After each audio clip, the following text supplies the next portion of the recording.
what did these monsters really look like? I never thought about that either until listen. With respectful observation, ancestor worship, spirit worship cultures, historical facts, and tongue-in-cheek passion. In this book that he wrote, the book series bridges a gap between the seemingly disparate words Nephilim and clown. After reading the book, you will know the circuses are no longer a joke. They are cult rituals. Exactly what I'm saying, Outcast. Listen, down below, I have Paul's book link. You can get that through Amazon. Also, Paul has his YouTube, which I see a lot of you people are coming from. So, Paul Stobbs, welcome to the show, brother. How are you doing tonight? I'm good. Thanks for having me. It's good to be here. You guys, Paul Stobbs, Understanding Conspiracy on YouTube. Go over there, check him out. He's got a bunch of people following, and the more the merrier. Outcast, welcome to Paul Stobbs tonight, and everybody else with him. Paul, it's great to have you with us. I am here to learn. My mind is wide open. I don't know the deep dive of your presentation tonight. I was saying earlier that, but I do see a correlation with clowns and how they've been introduced to our culture and the demonic level of them. And I can't wait to get for you to connect the dots for me, because I know that there's more to this situation. So thank you for your work, and we thank you for coming on our humble little show and being part of our family. We really appreciate you. God bless you, brother. No problem at all. I'm happy to be here. I'm happy to try and explain this to anybody who's curious, because I know what it sounds like. I really do, honestly. I know what the title of the book initially makes you feel and think and wonder. I get it, but that it's kind of on purpose. My aim is to kind of capture a young generation who kind of need something as novel as the clown to get them interested in biblical history, and to then lead them to Christ fundamentally. So it's a gospel trap with a catchy hook. That's what my work is first and foremost. I just want to make that clear. Sorry, go ahead. Yeah, Paul, that's I really enjoy the way you put it all together, because like you said there, when I was fumbling over reading, from your book there, there was a gap between people, out of reading the Bible and then put it together. What did these things look like? What could they have looked like? In everything that you've told us, a lot of that stuff, I've heard it a lot before, makes so much sense and answers a lot of questions. Like you said, you're bridging the gap, and it's another way to get people into the gospel, into the scripture. It's so important to do that. We can use any angle we can, and you used a great one. I don't know how you came up with that, but it's brilliant, sir, is what I'm saying. Hey, you guys, it is over in the UK. It's what, 11:35, 11:37, something like that. So it's very late for you, Paul. I'm glad you stayed up and you're making time for us. I'm sure a lot of your fans are staying up and staying late. So again, welcome everybody. And we're in Christmas week, and I'm sure you're going to bring something up about that even, because what are we even celebrating here, Paul? It's crazy. Well, maybe that's a whole podcast for another time, Exactly. But I take Paul's view on this. All things are lawful, but not all things are profitable. So I wouldn't beat yourself too much about it. If you want to take this time to focus on our Lord and Savior Jesus Christ, then all power to you, and do that and spend time with your family and the things that are important, then I don't think it's a contentious issue or a problem at all. But don't be ignorant to the fact that this holiday itself is highly consumerist based and commercialized. A lot of the things like Santa Claus are perhaps not as Christian as you would think they would be when you actually consider some of the cultures I research and look into for this book, for example, that kind of show me that there are heavy pagan roots to this, and Christianized pagan roots, sure. And there's something to be said about God taking that is bad and using it for good. So I'm not here to condemn anybody for celebrating Christmas, and understanding that, this is a good time to thank God for sending his son to give us that way back to him. So I don't have any contention over it personally. But I know a lot of people in the conspiracy community do. Oh yeah, but I'm not here to condemn anybody for doing it, Yeah, when we first learned about this stuff a few years ago, Outcast, we started digging deep into this stuff. It kind of bummed us out. You know what I mean? It's like, man, I've been putting up this tree. I'd rather put up a manger. Then we're putting up all this stuff. I mean, we were born into this matrix, and now that we kind of understand, yes, we were born into this stuff. We realize it now. We're still going with a little bit of tradition, even though we know what is. I mean, think about Halloween. I don't know what you do for Halloween over there, but it's changed for us over here. As far as, my personal ideas on Halloween, Outcast, same thing. It's like, it kind of bums us out now that we know. We grew up in a great time having and celebrating all that stuff. Didn't realize what we were celebrating until now, but things are definitely changing. And Outcast, you want to add that before Paul gets going? Well, yeah. Just one last little thing. It's just like watching movies. It's like, I even like one of my favorite movies, Christmas movies, would be "It's a Wonderful Life." I've adored that movie. I watched it the other night, and with the scales removed now, I can see production stuff. I can see how corny some things are, and I'm like, man, everything in this world is losing its zest and its flavor as the scales are removed from your eyes. It can be somewhat of a burden, but it also feels liberating at the same time. It's a weird catch-22. But I mean, my wife likes to watch a fair amount of movies and TV, and I'll sit with her and watch it. And all we do now is, or at least me, and I know she does it too, is we spot the clues where they're signaling us and telling us what their intentions for us are, or they're mocking us with what they're showing us. And it goes all the way back to the earliest parts of Hollywood. So it's like, the holidays are the same thing. We can kind of we have to be, for our family and friends' sake, we can go along for the ride, but I think there's no harm in keeping your eyes wide open and acknowledging in your heart and having a conversation with God in the process and go, yeah, God, I see it. I see that. I see how that takes away from Christmas. Like, I think, the way where my head is at right now, all these supposedly great Christmas movies of the 1940s and 50s, like White Christmas with Bing Crosby and that kind of stuff.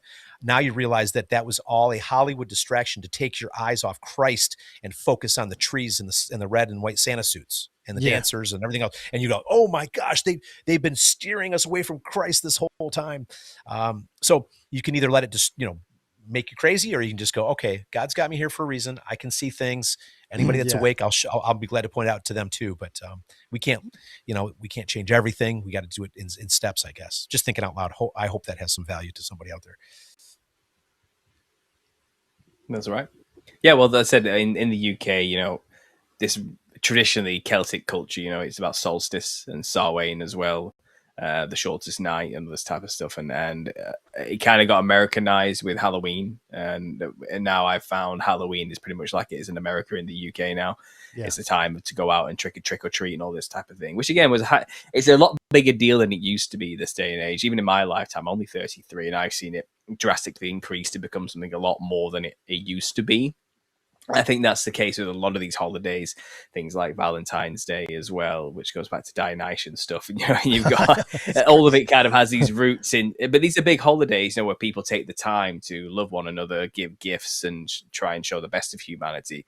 I think there can be something to be said for the thought behind those things. But I'm with my research, that which has been seen cannot be unseen. I'm under no illusion where the origin of these things actually comes from. I'd say take it to God, You're living in a world where you are in the world but not of the world, unfortunately, and sometimes these things are inescapable. And I wouldn't say forsake your entire family and because it's Christmas time. I say go enjoy that meal with them and spend the time with them while you can, and have those moments of connection, because it's rare in this day, and God knows that, but at the same time, don't give any false idol worship to things in your heart over God when it comes to this type of stuff. Because again, I think we were set free from the law, in a way through Christ's sacrifice. His sacrifice wasn't enough. And I don't think any special work is going to free you from that. And that work also includes things like, well, I don't take part in Christmas, or I don't take part in, like, you think your work or you're doing super good things is saving you, and I think you can get into that legalistic mindset when you start playing these games. And I think, there's a lot to be said for the idea that Christmas was a Christianization of a pagan concept. And I think there's nothing wrong with the idea of taking something that people already did, like celebrate the solstice, and turning it into a celebration of Christ instead. I mean, fundamentally, that's probably what Christians should be doing. At the end of the day, a celebration of the Creator over the creation. And that's what it was originally. We're celebrating the creation over the Creator, and God has turned that the other way around, and all glory to Him. So fair enough. And again, I think a lot of people get caught up in the legalistic concepts when it comes to this stuff, and when I get into fights with people over salvation on these type of things. And but at the end of the day, I think Christ's sacrifice was enough to forgive us of all of our sins. And while we're in this fallen world, we're called to make disciples of men, and you're not going to really do that going around arguing with people, unfortunately. Amen, brother. Oh, I love it. Yeah. Yep, man. Well, so now that TV has been ruined by everything, and TV's ruined everything, where does that leave Yeah. us? I mean, we're having fun here and enjoying our coffee and all that thing and everything, and Paul, I know a lot of people probably that follow you everywhere to all these different shows, right?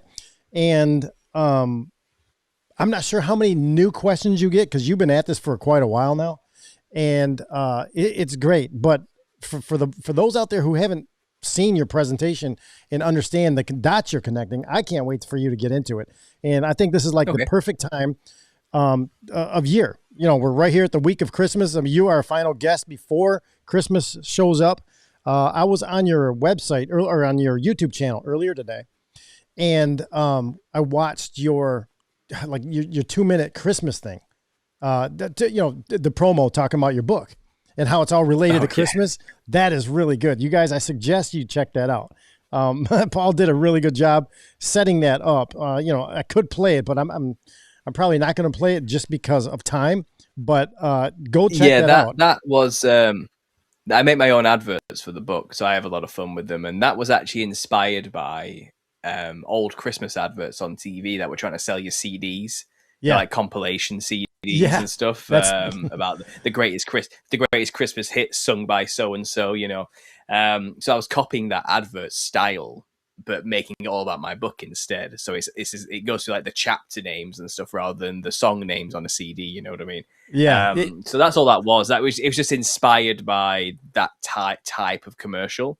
Yeah. And I've just made it about my book instead. And obviously I do the voiceover and I wrote the scripts, everything, kind of copying the style of those. I watched a lot of old commercials and kind of like just took the format and replaced it with my kind of words and language. And that's what that really is. And obviously I threw in there that, as a conspiracy theorist, like Christmas isn't quite what you think it is. These symbols don't quite mean what you think they mean. Yeah. So it actually has very little to do with the Nephilim clowns themselves, but I did throw some conspiracy stuff in the advert while I was at it, just to kind of make that fun. And I made it a year ago. So that's actually an old advert now, to be honest. It's still, it was good fun to make. It's still relevant. I suggest you guys go look at it. And Outcast, he likes to take the old stuff like I do and put these commercials up for it, that we do on the show all the time.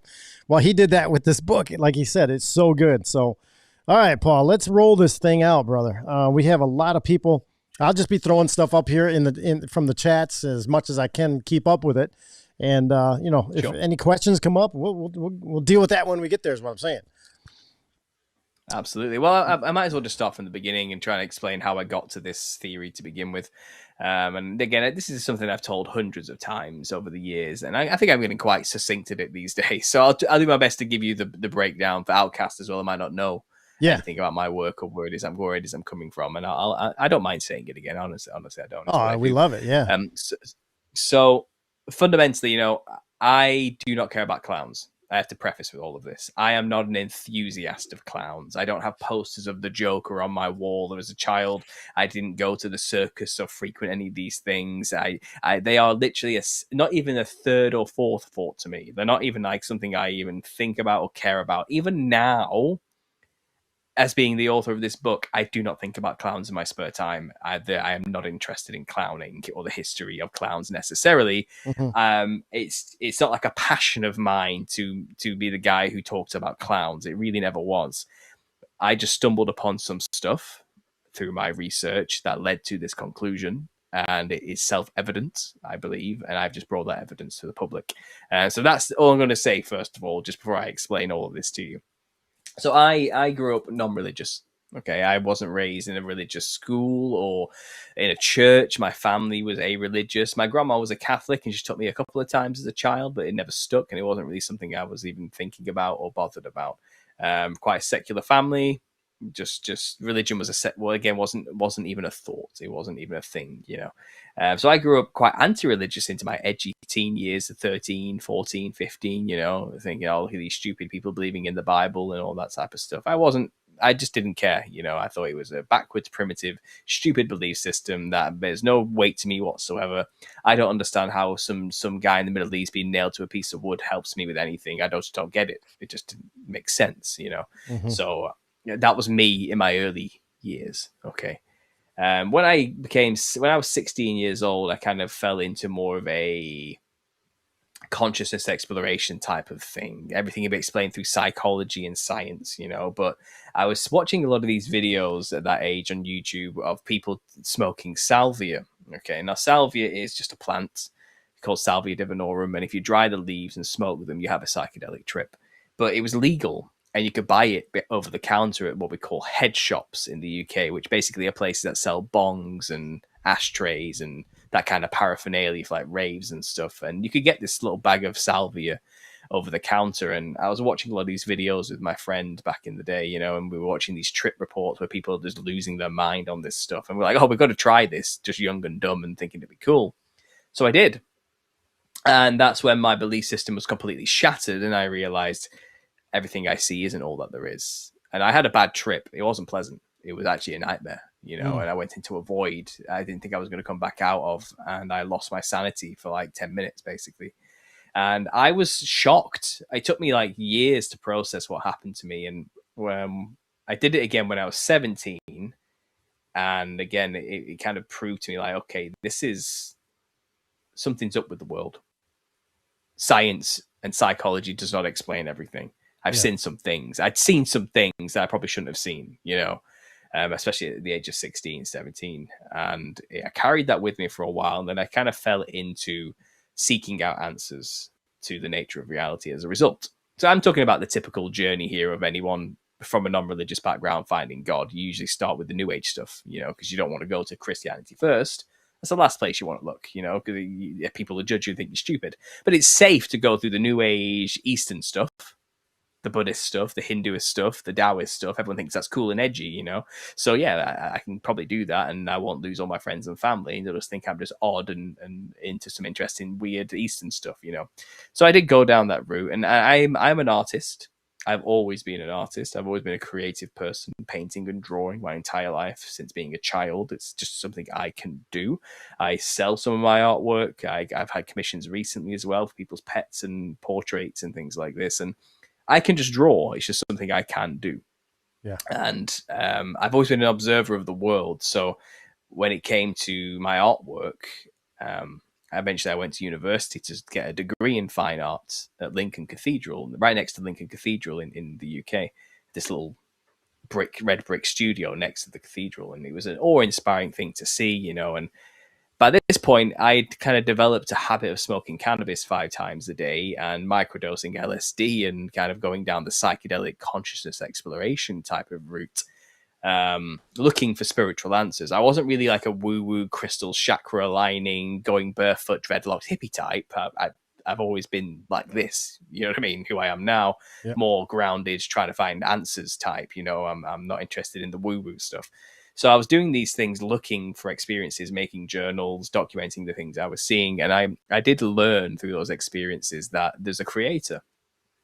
Fundamentally, the earth is created. It has a design to it. It has functionality and form and mathematics and everything else embedded in it, which the psychedelics make obvious to you. And all this time, I was never encountering entities or anything, but I was reading a lot of trip reports about people who do encounter entities when they take things like DMT. And if you take DMT, which is like the big, powerful one, the big psychedelic that everyone wants to, the apex drug, you know, of psychedelics, the one that gives you spiritual experience instantaneously, you know what I mean? And you meet entities and you meet God, that type of drug, you know what I mean? And LSD doesn't really do that. It kind of makes your senses more hyper aware, so you see more of the creation around you and the designing things. But DMT just takes you to another dimension. So that was the goal for me. I need to get some of this stuff. Wow. And it was quite a popular thing to be discussing and getting into during this time period. It was like 2011, 2012, 2013 period. Because Joe Rogan was kind of popularizing this on his podcast at the time, that people see jesters when they take DMT, you know, and the Spirit Molecule documentary had just come out. Zeitgeist was in full swing, saying that Jesus Christ was just a representation of the sun god and sacred geometries in everything, you know what I mean? And it's kind of, I was kind of getting into that kind of new age spiritualism online while also seeking out these psychedelic experiences. And it always stuck with me that people see jesters. And I'd listened to a lot of lectures from people like Terence McKenna, who were also popularized psychedelic use through the 80s and the 90s, you know, into the early 2000s. talking about if you take DMT, you're going to get entities, and they're going to look like machine elves or shapes of like self-transforming dribbling basketball shapes. And I would hear all these fantastical things while, you know, wanting to get that breakthrough experience myself, thinking maybe they'll have some answers, you know, maybe if I'll get to the bottom of what's going on here, because I just don't understand. Who am I? What's going on? And when you're in that world, you kind of dabble in the philosophy and the idea that, well, maybe we're all God. Maybe everybody's God. And God has just split his consciousness up into many millions of people and has made them all forget that they were God, so he can feel what it's like to experience not being God. And this is the basic fundamental Taoist belief. This is what the Hindus believe. The Hindus believe, you know, the many-armed gods they see is actually God doing everything all at once, being many things all at once. But it all goes back to one source, and we are all mirrors or reflections of that source, you know. But when it's like, imagine this: if you pop a balloon, the balloon pops, but the essence of the inside goes back to the air it belongs to. You were always the air. You were never the balloon. And, you know, that actually is very contrary to the Christian belief. I'm going to get into that as we go on here. But that's kind of where I was at this time in my life. And I got access to DMT, you know, and I did this. And no entities came to me, but I did break through to another dimension. And I realized, okay, I know now God is real. Like, this is created. I didn't make this. I just knew it, you know, like. So after years of dabbling with all that stuff and getting nowhere, finding no answers, you know, in those other religions and these Eastern philosophies and these psychedelic experiences. And I wasn't like, I went hard. You know, people say to me, oh, you haven't really done all this stuff, or you don't know what you're talking about. Anyone who's truly done it wouldn't have gone to your conclusions. It's kind of like, no, I was not like just a weekend party goer. This was like my life. You know, I was sincerely out there microdosing every day. You know what I mean? I was seeking these states of mind actively, and I realized, I feel like in hindsight I might have been being protected in the long run, you know. And I don't think entities came to me in those moments because they didn't want to reveal themselves to me as well, because I think they were happy to have me believe I was a god. I think they were happy for me to believe and continue living the life I was living, because I think I was a useful vessel for these demons in hindsight, because I was living the hedonistic, self-centered, egotistical life, which they love so much, where I was having, you know, promiscuous sex, drugs, and rock and roll, the typical art student life, you know. And I think all those pleasures I was indulging in the flesh, all the fleshly stuff. I think the demons who were living through me and I had within my body were also enjoying those things. So the less I know about their existence, the better for them, you know. They can keep this going for as long as possible.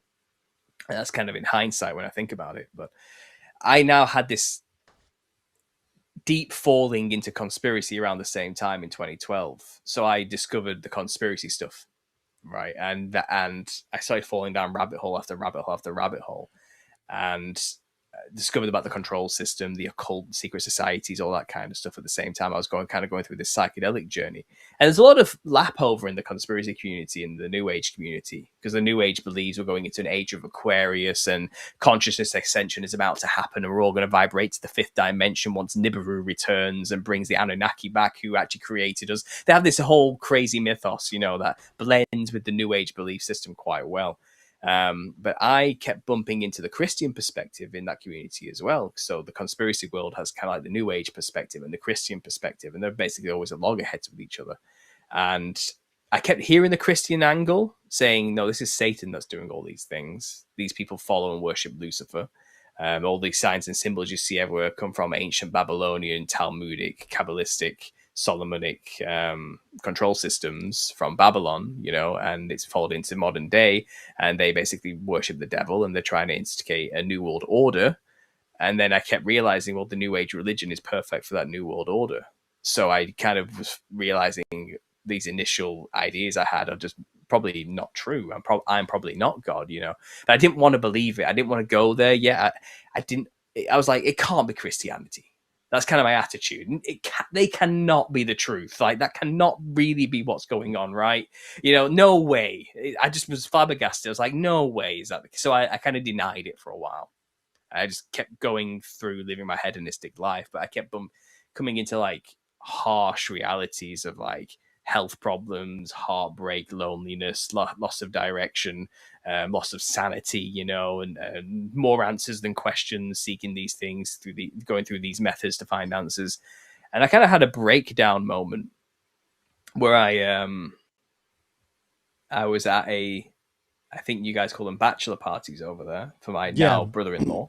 Yep. And at the end of the night, I was in the hotel room, far away from home. You know, we're in a completely different city in Newcastle, and it's March 2014. I think it's March 14th, 2014. If I think it was a weekend around that time, and I'm done. I'm done. You know, I've just finished university. I'm about to graduate from university, and I don't know where I'm going. I don't know what I'm doing. I've got all this conspiracy research. I've made this YouTube channel based on this conspiracy research, while also have all this stuff I've learned through the psychedelic thing. But I don't know what's going on. I don't have any answers. I've got the Christian community telling me it's all about God, and I don't know where to begin or how to start here exactly. I don't know. You know, I've been listening to people like Derek Prince, kind of teaching the basic gospel in his own Pentecostal way, you know, with his own little charismatic style. And he really spoke to me on many levels. I've been listening to like Catholic bishops, Bishop Fulton Sheen, and these other people, different variations of Christians kind of giving me the gospel. And I was having that inner turmoil, you know, that battle of like, is this real? Is this really what it is? Because I've seen some things. I know there's a spirit realm. I know there's a creator, but who is this creator? It certainly doesn't feel like it's me, you know. The Christians are telling me it's this guy, you know, who sent his son to die for me, and I don't really understand it. So I kind of broke down and desperate, crying on my knees. I was like, God, if you're real, just help me. I do not know what I'm doing. I have no idea what's going on. I am lost.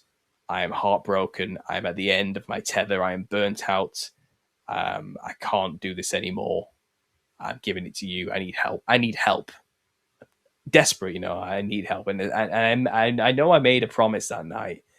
If you are real, you've got me. Like, I'm yours. Like, if fine. It's almost whatever, like you were like, you know, I'm done. Here I am. If it's meant to happen, let it happen now. Right. I made a promise. Like, okay, you've got me. I'll do whatever you want. Yeah. Wherever you want, you know, like it's time. Yep. Show me what's going on, please. And then nothing happened. So I ran a bath. And for context, I was in my early 20s. I was 23. Maybe 22, actually. I'm not even sure because it was quite a while ago now, 2014, wasn't it? I'm 33 now. And I hadn't had a bath since I was like 15, 14 years old. I'd only ever lived in places that had a shower cubicle. And I didn't go swimming very often. You know what I mean? And I wouldn't call being in a swimming pool kind of having a bath necessarily, you know, or anything like that. But I had this bath, and it'd been a long time since I've kind of been submerged underwater, I'm not going to lie. And as soon as I did go under the water, I just shot out the bath as quickly as I could. My chest went crazy. I thought I was having a panic attack. I could just feel this raw energy right in the center of my chest. I couldn't explain it, and I had to just pant in front of the mirror for a while and try and calm down. You know, it felt like I just stuck my finger in a socket or something. I can't really explain. It wasn't painful. It was just a shock, you know. And I think I accidentally, inadvertently baptized myself in that moment. I think there was a water baptism thing happening. I thought he was. I don't know. I don't know, because I don't know. Am I supposed to have witnesses for that? I don't know. I'll give all things to God on that one. You know what I mean? Witness. Let this be my witness. Let this be your witness now. I'm telling you what happened to me. You know what I mean? But I can tell you things changed for me that day in a big, big way. I finally felt condemnation from the Holy Spirit for the things I was doing in the life I was living. So I would spark up a cigarette and I would feel like I need to stop. This is wrong. I shouldn't be doing this. I'd have a joint and this voice would be telling me, what are you doing? Stop this. This is not good. This is not good for you. This is not leading anywhere good. This is not where the answers lie. If I would drink, I would suffer the consequences way harder physically and mentally than I ever had done before, you know? And it's like I finally understood like guilt. Like I finally had this conviction I'd never felt before. It's like I had a conscience for the first time. And I think the Holy Spirit was working through me. And I feel like from that day, you know, it took a while for me, the flesh fighting against the spirit, you know. But I would say now here I am in 2025, about to 26, and, you know, I don't smoke, I don't drink, I don't do cannabis. I haven't touched a psychedelic since that time. It took me 10 years to wean myself off of nicotine, slowly lowering the dose. But I quit that 2 years ago fully. I quit cannabis in 2016, so 2 years after that event. Cold turkey just stopped. I had to psych myself up for that quite a lot, you know, but the work was done on me slowly. It wasn't an overnight miraculous transformation, physically speaking, but mentally and in my spirit and soul, yeah, it was. It was an overnight change. The things that used to bring me pleasure just didn't anymore. But the habit remained, you know, like, who am I if I'm not the guy who smokes? What am I supposed to do at 3 o'clock on my lunch break at work if I'm not going to have a cigarette? These old routines you have to break out of, that the flesh is used to, that the brain has been wired to be used to, these cravings, and you fight against these things. And I'd say thanks to God, you know, those things are now, I'm free from that addiction, those issues, absolutely. And my life did get better. You know, there was a hermit period for me where I would kind of just receded from the world and was just on my own. I started my YouTube channel, and I really got into biblical history around this time, but from a Christian contrarian conspiracy theories viewpoint. So because I'm what I call a backdoor Christian, I didn't go through the churches. I wasn't raised a Christian. I don't really know the rules of engagement of how to be one. So anything was game for me. And no information was anathema or heretical or wrong. You know, it was just let the Holy Spirit guide me wherever it's going, and just read the Gospels, get that basics down, read the Old Testament, and then work from there to the Apocrypha and keep going, you know. And while doing this, you know, I got into the studies of the flood and why would God do such a thing, you know. And I had these questions still that many non-Christians have. Like, why would God send a flood? Doesn't that seem a bit cruel? Why would he genocide so many people? You know, what was really wrong with the Canaanites necessarily? You know what I mean? Like, you have these thoughts. It's kind of the women and children too, like, and the animals. Like, why such extreme lengths? You know, and these are like legitimate questions that Christians need answers for. I'm sorry, you do. Like, it's not enough just to say, well, they were just bad people. It's kind of like, well, aren't we all?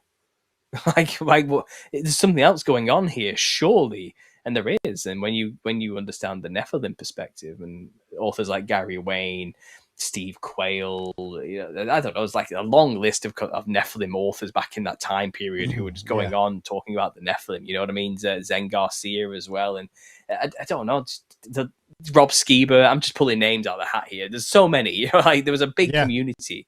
And they got me, you know, and they were answering questions I needed to hear to get to grips with God and his nature and his character, and kind of this rebellion of the early age of what happened exactly in this pre-flood world. And I was eating it all up and just soaking it all in. And I believe it. I believe it's true. And with that knowledge kind of there, and then my past experience with the psychedelic community and understanding that there's jesters that people see when they take DMT, I had a few experiences in that 2-year period from 2014 to 2016, which kind of led me to my conclusions to starting the series in 2017, The Nephilim Look Like Clowns. So the entities didn't come to me when I was taking the drugs, but when I was sober, they did. And I think they came to try and kill me by that point, because they were losing grip on me. I was no longer a useful vessel for them. I think the Holy Spirit kicked them out, and I think they were angry about that. And I feel like the attitude of the demons was, well, if we can't have you, nobody can. So I think they tried to kill me over that 2-year period. And at first it was like threats. And I think one of them revealed themselves to me in a vision that randomly happened one day. I was completely sober, just at work. I wasn't even doing anything, you know. And I had a vision. I was sent back to the DMT realm, and I was in front of this giant jester looking entity, like a type of jester. He wasn't really a jester. It wasn't some dude wearing a skin tight diamond leotard with bells on the end of his cap or anything. It was like a monster that had skin like a jester. Like it just looks like one, because that's the only word I've got to describe it. But this is just what the monster looked like. You know, it had this black and white lined pattern going all the way up its body. It had this big wide lipped purplish grin looking like this thing on the book behind me. You know, it had these massive glowing eyes, and it was looking down at me with this horned skull hanging over, you know, like a jester's cap.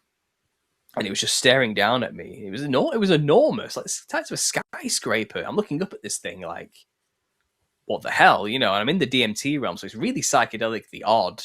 It's like blended into the wall and the background while simultaneously being separate from it. And it was like more liquid in nature than physical. It's hard to explain because you have to kind of just see it to understand. But suddenly I was back, and I shut up about that. I didn't tell anybody. I didn't know what to do about that. You know what I mean? What do you do when that kind of thing happens to you? You just keep quiet, hoping no one's going to lock you away for being insane. You know what I mean? You just keep it to yourself. But then I started learning about demons. I started learning about spiritual warfare. Derek Prince, again, being a huge influence in the early days, because he was all about deliverance from demons and the character of demons. And the spiritual, I was finally dealing with my own spiritual warfare stuff, you know, and I was having sleep paralysis. I was having things strangling me in sleep, like when I couldn't move. I was having these nightmares where I was constantly being killed or dying repeatedly. I had that Jester vision. I had a dream where the Hat Man came to me and chased me down, threatening to get me as well. Where I had memories of other past dreams where I made contracts with demons or something like this, you know, and things completely unknown to me that clearly was happening behind the scenes in my own dream world or something. But I was under it, you know, and I thought, you know, when I gave myself to God, I didn't know what to expect. I didn't expect heavy demonic attack, you know, that's what came immediately. And I needed to learn how to defend myself. So I was heavily just trying to find answers for this. And I learned about the Nephilim, and this is where demons come from, is what you learn. You know, you learn that these watchers, which are basically angels, somehow mixed themselves with human women and created offspring, which became giants. And these giants ate people and each other. And then eventually they were wiped out as a punishment. The watchers who made them had to watch their children, the Nephilim, kill each other. And this is about 200, 300, 500 years before the flood, roughly. Some debate just how long that is exactly. And when they die, the spirits are stuck on Earth. This is what the Book of Enoch, and they become unclean spirits who go out and cause offenses and possess people, attack people, berate people, try to kill people, just do terrible things from the spirit realm, which is just Earth. They're just on Earth without a body, and we can't see them anymore. And that's what demons are. People don't know that. A lot of people think demons are angels, fallen angels. They're not. They're specifically the offspring of fallen angels who mated with human women. And it's good to know your enemy, you know, and I was really soaking up this information and appreciative of it. And all I know is when you take these drugs, you go to the place where these things are. Okay, that's what you're doing. You don't leave the world. A lot of people think when you take psychedelics, thanks to TV and fiction, that you go to a magical place that's different from this world or something. And that's not what happens. All you do is your perceptions of the world you're currently in get more heightened, and you take in more information, and you see more of what's in front of you. And you start to see the spirit realm, which is right here with us right now simultaneously, and is always happening and always has been happening. I kind of call it the plumbing of the universe, or the wiring of the universe. It's what's going on behind the walls. You know, it needs to be there to make the thing that you're living in function. It's like the Matrix. It's the code of the Matrix. It's the projector for the thing you're living in, you know, and without it, there wouldn't be a thing you're living in. So you need the spirit realm and the physical realm. There wouldn't be one without the other. It's just that we are embodied. So we exist both in the physical and the spiritual simultaneously. They don't. They only exist in the spiritual because they don't have bodies anymore. So that's what possession's all about. Yeah, they want a body. They hate us because we get to smell, taste, see, touch, live, love, laugh, and the rest of it. You know, we get to have a life because we are embodied. They are not. Yeah. And they hunger and thirst and have desire, but cannot fulfill desire because they have no means. They have no vessel to do those things. So they do it through you instead if you let them in. Yeah. And they're basically parasites. They'll find a host body, Make sure the host doesn't know they're there. So they're happy for the host not to know they exist. And when the host partakes in something, which usually the demon influences the host to do in some subtle way, making the person think they want to do it themselves, but really it's the demon giving that craving to them in some way, manipulating them to go towards that thing. And that could be anything. It could be food, sex, drugs, alcohol, TV even, name your vice, whatever it is. Well, the demon wants to feel that. It wants to see it, it wants to smell it, it wants to taste it, it wants to touch it, and it'll do it through your senses. So whatever you touch, taste, smell, it kind of gets a lesser version of it through you, and it can, for a second, kind of feel that again. And that's kind of what possession is all about. That's the purpose behind it. This is the Bible. This is what it is. This is what it explains clearly. And they come from somewhere. They come from the disembodied spirits of these giants that did indeed become the kings and rulers of the Antediluvian age. And Gary Wayne lays this out greatly in Genesis 6 Conspiracy. He's like 800-page tome book dedicated to this idea. And he makes it clear, all the kings of the ancient kingdoms were Nephilim. They usurped all the thrones that humanity originally was given dominion to have. And even you look through Greek mythology and things, you have examples of this happening all the time, of shape-shifting gods coming down and impregnating the queens of kings by pretending to be the husband being the king or something, or going to the daughter of a king and raping her and getting her pregnant by pretending to be something else or shape-shifting into something else, And there's many gods that do this. Zeus himself is said to have 45 illegitimate children with women, you know what I mean? But all the gods were kind of doing this. And you realize the target tends to be the nobility, the daughters of nobility in some way. So they can then give birth to a legitimate offspring with a real entitlement to that leadership position. Do you get what I mean? Because they have the blood of royalty in them. So it was sneaky. So when the angels came down and mated with human women, they were actually very selective about who they would mate with and have offspring with, because they wanted to create a kingship of authority that they had the legitimate right to actually have through the bloodline. So they were again, this is why they did these things. And again, it all began with Mount Hermon.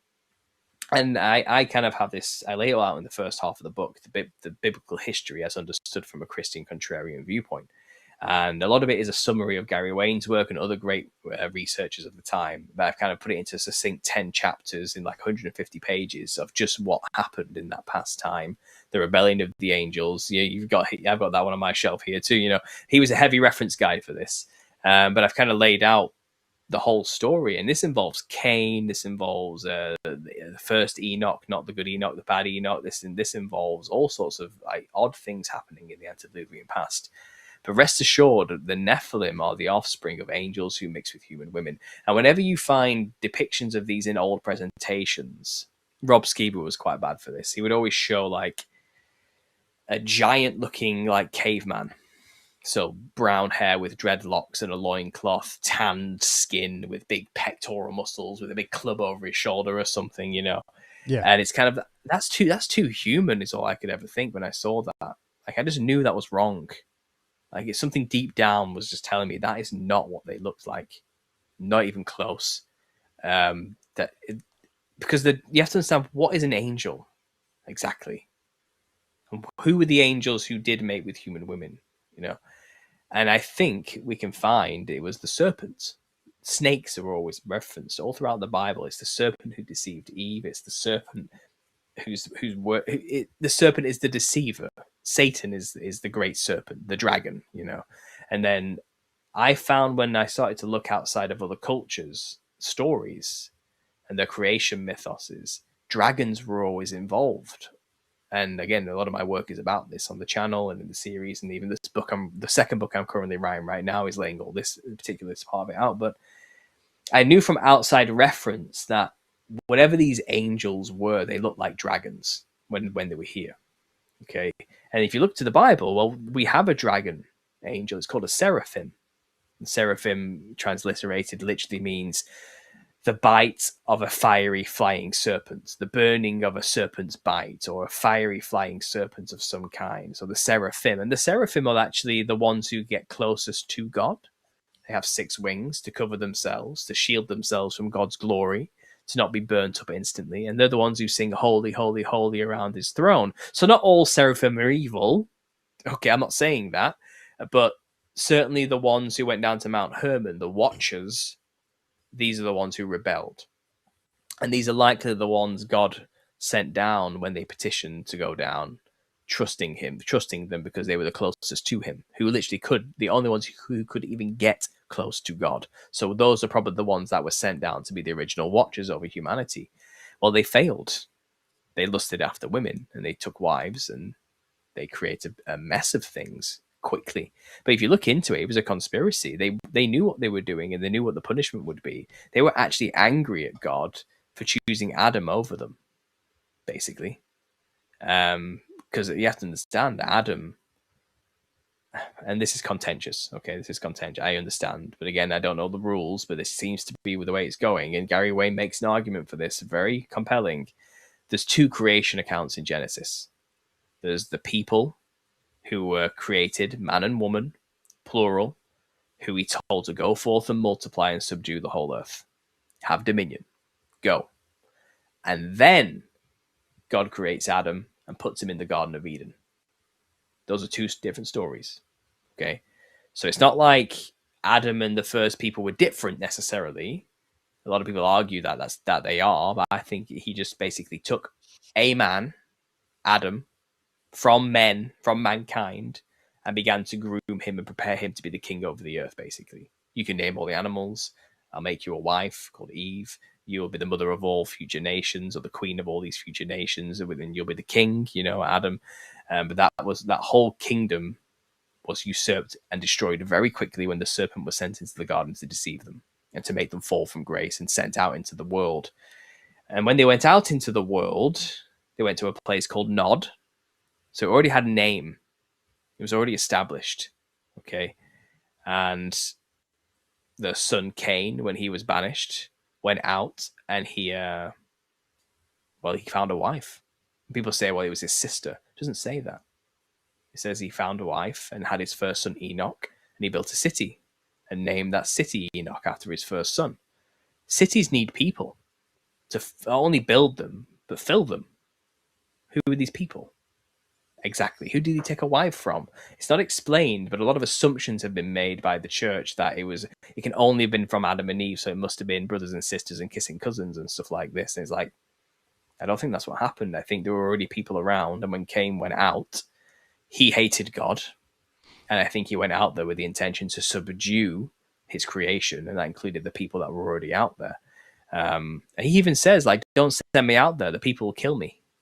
So God puts a mark on him to make sure that anybody who does harm you or kill you, the punishment will be greater. Who's he scared of? There shouldn't be anyone there. You know what I mean? And how many generations do you need to fill out the world to the point where he's scared to leave? You know what I mean? Like, because the people will kill him. So the only explanation is there were already people around before Adam and Eve. And these are likely who the Watchers were watching over. That's these nations of peoples. And this is why in the ancient Antediluvian world, before Adam and Eve, the Watchers, you get these stories like from like the Mayan culture that talk of a time where a great golden-like dragon eagle god encrusted in jewels and diamonds who glowed was the god over the people, but then he fell from a great tree from heaven and was banished to the earth and lost his authority and dominion. So this is talking about the fall of Lucifer, but he was describing him as a god who in that region, he would look over that region and those people. So he was a watcher. Do you understand? Mm-hmm. And you get these patterns all throughout the earth, and it seems like there was a lot of peoples who were watched over, and yeah, in a way, the angels were like gods to these people. They were like the ones who were tasked by God to make sure they're looked after and okay, and if they need anything, tend to them. But then I think these angels began to get a bit of a complex, like I am a god to these lowly beings who are lesser than me type of attitude. And when then God suddenly picked a man and started letting him name the animals, I think they were like, he didn't even let us do that. They got jealous. Yeah. And I think that's when the rebellion began. How dare he choose this pathetic, lowly, monkey-like being over us, the far superior dragon-like serpent race. And it's possible there was like a serpentine humanoid type race knocking about, perhaps made in their image or something. Who knows? It says the serpent came to Adam and Eve in the garden. It doesn't say Satan came. It says the serpent, and the serpent could talk. And she trusted him enough when he came over to let him talk. She didn't run. So she must have known what this thing was. And then the punishment was that you'd lose your arm and legs and have to crawl on your belly. So was this thing bipedal before it lost its arms and legs? Like, is it possible maybe birds of a feather flock together type of situation? The Seraphim dragons sent in a member of the serpentine race, they're chosen to go in and deceive Eve. You know, because it's kind of like, no, the reptile should rule, not the humanoid. You know what I mean? That type of thing. And this is where we have a seed war. The whole of Genesis is about maintaining the purity of the lineage of Seth. So something was going on with the genetics. And it seems like the creation of the Nephilim was a means to insert the serpent seed into the world, the dragon seed, and to corrupt God's creation. That was the agenda. That was the plan. We're going to destroy everything God's created and usurp man with the serpent. That's the whole point. That was the point of the rebellion. That's the point of the Nephilim. They failed. The Nephilim were all wiped out. Noah made it, and he was perfect in his generations. And after the flood, he repopulated, and mankind and humanity got to persist and continue and spread. And here we are today, thank God. But the spirits remain. And this is what we're contending against today. And this is why we have to be vigilant, and we have to understand our weapons that we have to use against these things. And Jesus Christ, when he came and he finished the works, he gave us all authority to tread on serpents and to cast them out in his name. They are a defeated, pathetic, weak enemy, and we should never forget that. They lost. But there are still people here today who work with them, make contracts with them, make deals, and continue the agenda in exchange for power, glory, fame, money, whatever you want to have, you know. But at the end of the day, they are already lost and they have no authority whatsoever, and it can easily be defeated in Jesus Christ's name, and they know it. So that's why they have to keep as many people away from Christianity as possible today, and that's kind of the war we're up against now. But after learning all this stuff, you know, about where demons come from, what the story is, and what's going on, and having these visions, I understood, well, the only thing on the other side of this veil are the disembodied spirits of the Nephilim. And I have this working theory in my own mind that when, after the flood, you know, God presented a rainbow to Noah. And he said, this is a covenant between me and you, you know, that I will never flood the earth ever again. And when you see the rainbow, let it remind you of me. Well, did rainbows not exist before the flood? What does that mean exactly? Well, rainbows are a phenomena where light has been shone through a prism. So you can make arguments, well, it's about the dome over the flat earth or something. Or is it perhaps the light spectrum, the limited band of the rainbow, is now the only thing we can perceive? Where perhaps our sense is limited after the flood, so we can't see the disembodied Nephilim who are now out of our field of vision, basically. Was that not perhaps a mercy from God to limit our perception down to a narrow bandwidth? Because if we could see it all, like you're just DMTing all the time, like maybe we used to be, these things would deceive you again. They would get you and lie to you, and before you know it, you just all be idol worshipping, child sacrificing cannibals again, just as it was before the flood, you know. So I think God's mercy was to limit our perceptions so we wouldn't be influenced by them, so we could have a real standing fresh start, you know. And I think when we take things like psychedelics now, really we're spitting in the face of God, because he limited that perception for a reason. And it wasn't because he's cruel and evil and doesn't want you to be smart and see these things.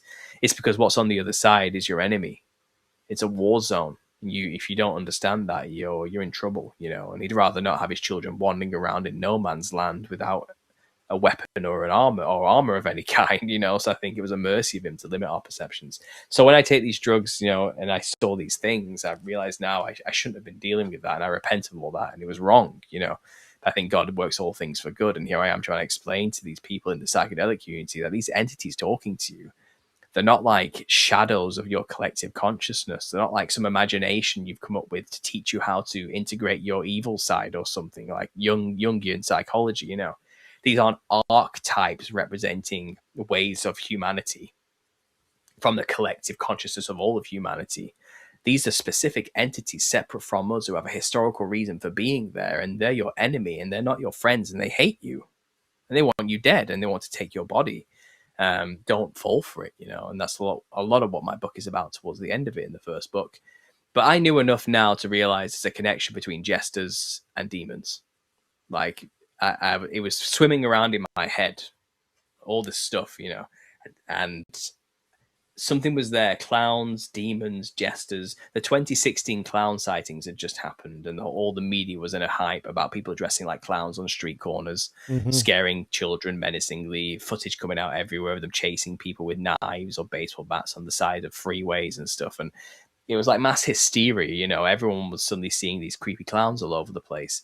And I knew enough by this point in my research into the occult and secret societies that nothing gets on that box in the corner of your living room unless they want you to see it. Okay, it's all controlled, it's all orchestrated. What does the clown mean to these people? It means something, because every major national, international, or local news station was covering this topic. That doesn't just happen. Okay, if it's on the media, if it's on the news, they want you to see it. So I knew the clown must be a symbol for something. I knew it. And it had this stuff about the jesters people see on DMT. I already knew. Well, I saw the jester myself. I know the only thing on the other side of the veil is the Nephilim. So the Nephilim must look like jesters or clowns. Okay, in spirit form at least. That's as much as I knew by that point. Why the clown? What's the clown got to do with? What is a clown exactly? I just had this idea, so I typed it into Google. Nephilim clown. And one video came up on YouTube, and there was no clown on the thumbnail or in the name or anything at all. Just, it was called something like the Ancient Giants or something like this. And I clicked on it, and it was a person making a mock History Channel documentary, laughing at conspiracy theorists, making fun of them, pretending to be a conspiracy theorist, talking about the Nephilim. Okay, yeah, but they weren't really. They were making fun of us. And he said, the Nephilim have white skin and red hair, which means only one thing: they must have been interdimensional killer clowns from out of space. And they showed like from the 80s movie some images, and they were mocking the idea of the Nephilim. But that set me off when he said that. I was like, I think he might be right. Something about the clown and the Nephilim here, because the general consensus is they had pale skin and red hair. So I kind of rolled with that, and then what happened is from 2016, when I started the series, to today, over 10 years, the connections just kept coming. It got ridiculous. It got absolutely stupid. Even I couldn't believe what I was discovering. And what I basically discovered is that not only did the Nephilim look like clowns when they were in physical form and look like jesters in spiritual form, but the costume of a clown was also created by secret societies for the specific reason of channeling the spirits of the Nephilim. And not only that, but there's many cultures all over the earth called ancestor spirit worship cultures from a Western anthropological style, who basically dress to channel entities. So they dress like the thing to mirror the thing in the spirit realm in order to be possessed by that spirit so they can get stuff from it. And lo and behold, when you follow the patterns on every single continent, they all tend to dress in the same way. They white up the skin. They put multicolored patterned clothing on. They put a red headdress or a golden headdress or a multicolored headdress on made of straw, feathers, reeds, fur, whatever the region resources demand is what they'll use, all with their own aesthetical, cultural, stylized way of doing it. But when you get down to just the basic aesthetics, the similarities is white skin, red hair, multicolored pattern clothing, sometimes stilts as well. It gets really strange, and you find they all dress the same way in a costume that we could equate to being clown-like, because they're trying to mirror something in the spirit realm, something specific. Okay, the only thing that I told you, the only things that are there are the Nephilim. So this is what the Nephilim Black Clowns really is. It's an anthropological study of ancestor spirit worship cultures, showing the common thread throughout them all, that what they tend to dress like is what we would call in the West a clown costume. Then when you look to the creation of the clown costume in the West, it actually is an occult creation by secret societies in 1799, introduced onto the pantomime stage in Britain by the son of a famous Freemason called Charles Dibdin, who was ever heavily influenced by Indian iconography and had family ties to India. And the modern clown costume was modeled after the Rakshasas of India, which is the Indian name and flavor for man-eating giants, the Nephilim. Wow. So the modern clown costume actually is modeled after Indian versions of Nephilim. And even prior to that, the Jester costume is modeled after Harlequin, or stylized more modern, in a more modern sense, after Harlequin. Originally, it was just a king costume to look like the king, but then it got stylized through the Venetian style into the Jester costume we have today. And that itself has its roots in the wild man tradition of Europe. And that was introduced through the Middle Ages into the pantomime tradition as a character, because it was modeled after the wild man, who is a giant club-wielding man-eating monster of Europe. Nephilim again. So clowns have always been representations of the Nephilim, first through the European route of the hairy giant wild men, and then later it was restylized through the clown character with the costume of the Rakshasa demons of India. So clowns have always been a literal representation of demons. There's no other way, two ways about it. We just don't know that. It's supposed to be hidden. It's occult. But the costume itself is dangerous because all these other cultures know outside of Europe and the Anglosphere, if you dress a certain way, you do that to channel a spirit that looks like that. And they all also dress like clowns. So I think the Western costume of a clown is just the exact same thing. Just our version is occulted. It's hidden. We're not supposed to know that that's what it is for. We're supposed to just think it's just a bit of fun for the kids. But the people who created it to know full well that this is actually a demon channeling tool that they can use in their rituals. So this is why the Shriners, for example, all dress like clowns and have their own clown sections. This is why a step above shrining is called the Royal Order of the Jesters. The pinnacle of Freemasonry is the Royal Order of the Jesters. Isn't that odd when you really get down to it? You know what I mean? Wow. And this is why all the circuses of America were all run by Freemasons. All of them. Originally, when it moved over from Britain, they were actually just amphitheater horse tricks. Philip Astley was an ex-colonel of the British military who started the first circus. And it was just him running around in circles on top of a horse. But then Freemasons, called Richard Hughes and Charles Dibdin, again, the one whose son created the clown costume, next door created their own royal circus. The first time the word circus was ever used in context of performances like this. And prior to that, a circus was a Roman amphitheater where horse tricks were done and Christians were killed, you know. So the circus was then brought to Britain. That name, that word circus, was then used with clowns. Okay, so they borrowed the clown and put them into the circuses. Clowns prior to this were a character in a pantomime show on a stage, okay, called Pedrolino from the Italian tradition, clown in the British tradition, the servant of the rich man. But now clowns with this brand new costume, which looks like a demon from India, were now characters in circus performances, thanks to Richard Hughes and Charles Dibdin. And the clown's role in a circus performance is to distract the audience while they change the scene behind them, you know. That tends to be what it's for, the comedic relief. Sounds familiar. But then that tradition got taken over to America and failed for a long time. It took a couple of 100 years, really, for it to take, well, about 150 years for it to really take off in America, because all the circuses kept burning down because stationary circuses made of wood wasn't really a good idea. So that's when the traveling circus was created through the train lines that were created in America. And that's when the big top tent was made through businessmen who were kind of getting involved in the circus because it was big money. And they were all Freemasons. And his name, what's his name again? I'm blanking here. He's quite famous. The Greatest Showman was made after him. P.T. Barnum, sorry. Phineas Taylor Barnum. He teamed up with Bailey and created a massive traveling circus. And this was done on the trains. And so you need a tent. So it's no longer a stationary show in theaters. It's now in tents. And he created the 3-ring circus. He invented this.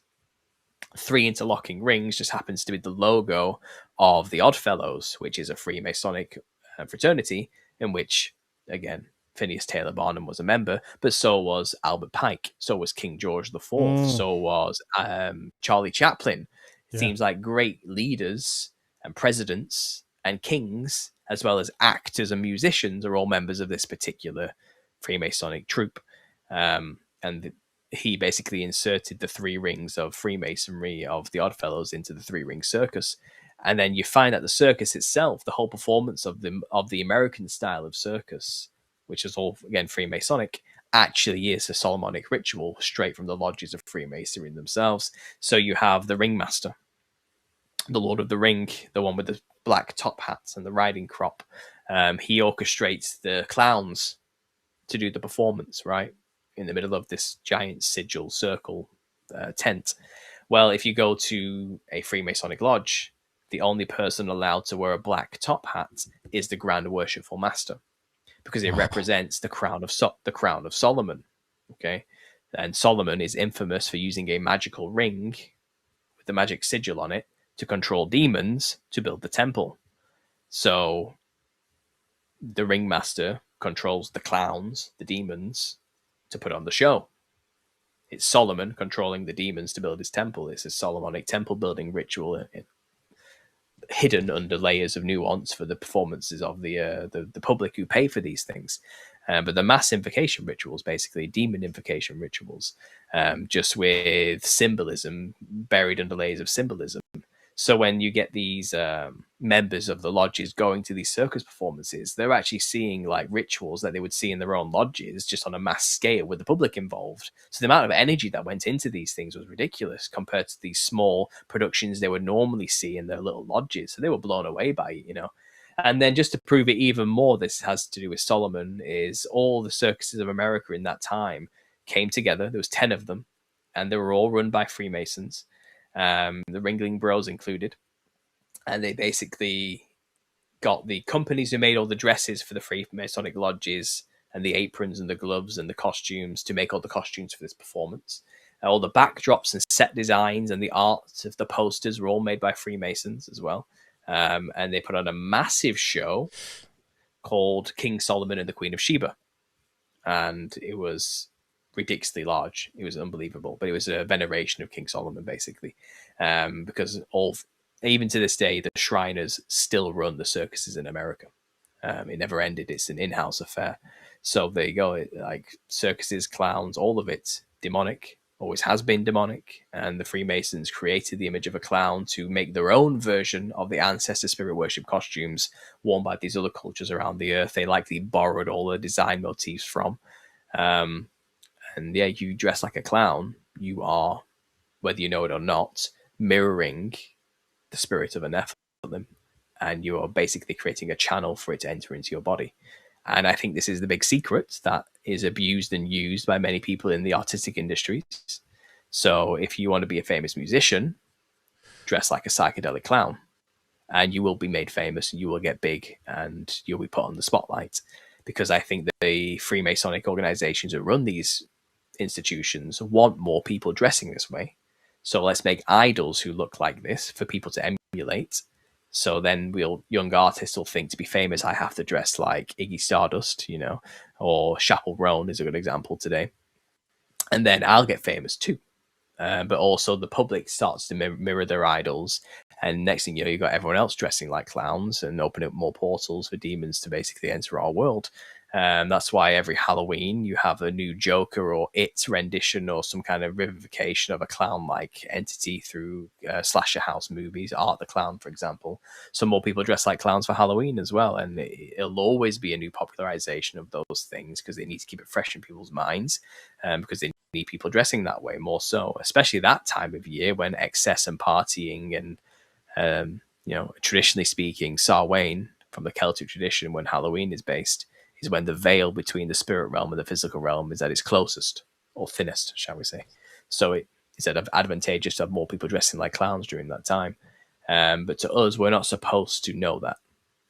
We're not supposed to see this. We're supposed to think clowns are just trivial, silly things not to be worried about, Yeah. But that's just not the truth. And that's my work in a nutshell.